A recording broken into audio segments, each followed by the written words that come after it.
আসসালামু আলাইকুম এভরিওয়ান, কিয়াস কুইজিনে আপনাদের সবাইকে স্বাগত জানাচ্ছি।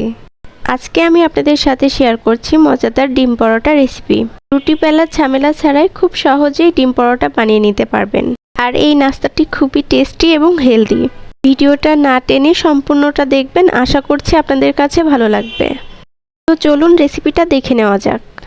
ডিম পরোটা বানানোর জন্য প্রথমে আমি গুলাটা তৈরি করে নিব।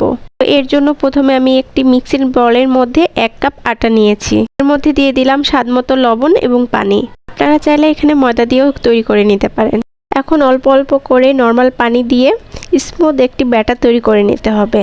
একটি হ্যান্ড উইক্স দিয়ে ভালোভাবে মিক্স করে নিচ্ছি যেন ভিতরে কোনো দলা না থাকে। অল্প অল্প করে পানি দিয়ে স্মুথ ব্যাটার তৈরি করে নিচ্ছি। একবারে বেশি পানি দিতে যাবেন না, তাহলে ব্যাটারটা কিন্তু পাতলা হয়ে যেতে পারে। এখন একটি চামচের সাহায্যে দেখিয়ে দিচ্ছি ব্যাটারের ঘনত্বটা কেমন হবে। এখন এই বাটিটা একটা সাইডে রেখে দিচ্ছি। আর একটা ছোট বাটি নিয়েছি, এর মধ্যে নিয়ে নিচ্ছি 2টা ডিম। এর মধ্যে দিয়ে দিচ্ছি পেঁয়াজ কুচি, 4টি কাঁচামরিচ কুচি, ঝালটা আপনার পছন্দ অনুযায়ী দিয়ে নেবেন। কিছুটা ধনেপাতা কুচি দিয়ে দিচ্ছি, স্বাদমতো দিয়ে দিচ্ছি লবণ। এখন সবকিছু একসাথে একটা কাঁটা চামচ দিয়ে মিক্স করে নিচ্ছি। মিক্স করা হয়ে গেলে বাটিটা একটা সাইডে রেখে দিচ্ছি।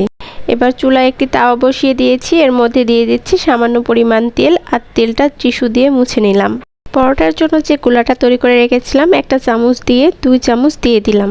প্যানটাকে একটু ঘুরিয়ে রুটির মতো শেপ করে নিতে হবে। রুটিটা এক পাশ হয়ে যাওয়া পর্যন্ত অপেক্ষা করতে হবে, তারপরে উল্টিয়ে দিতে হবে। তবে উল্টে পাল্টে পরোটাটাকে ভালোভাবে ছেঁকে নিতে হবে। পরোটাটা উঠিয়ে নিলাম। এখন এর মধ্যে দিয়ে দিচ্ছি তেল, আর যে ডিমটা রেখে দিয়েছিলাম ভাজার জন্য, এর মধ্যে থেকে অর্ধেকটা দিয়ে দিলাম। ডিমটাকে রুটির মতো গোল করে নিতে হবে। আকারটা যেন একটু বড় হয় সেদিকে খেয়াল রাখবেন। ডিমটা হয়ে আসা পর্যন্ত একটু অপেক্ষা করতে হবে, তারপরে পরোটাটা উপরে দিয়ে দিতে হবে। এখন আলতো হাতে ডিম পরোটাটাকে উল্টিয়ে দিচ্ছি। এভাবে উল্টিয়ে দেওয়ার পর এর উপর দিয়ে দিচ্ছি টমেটো সস। টমেটো সসটা দিলে খেতে অনেক বেশি ভালো লাগবে। এখন এর উপর দিয়ে দিচ্ছি কেটে রাখা শসা।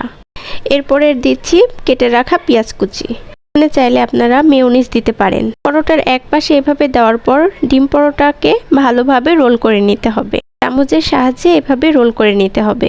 এই তো আমার ডিম পরোটা তৈরি করা হয়ে গেছে। এখন চুলা থেকে নামিয়ে নেব।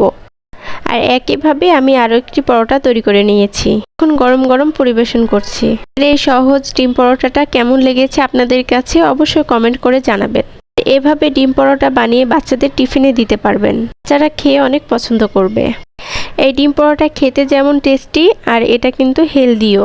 আর এতক্ষণ আমার ভিডিও দেখার জন্য সবাইকে জানাচ্ছি অসংখ্য ধন্যবাদ। আজকে তবে এখানে বিদায় নিচ্ছি। ভালো থাকবেন সবাই, সুস্থ থাকবেন। আল্লাহ হাফেজ।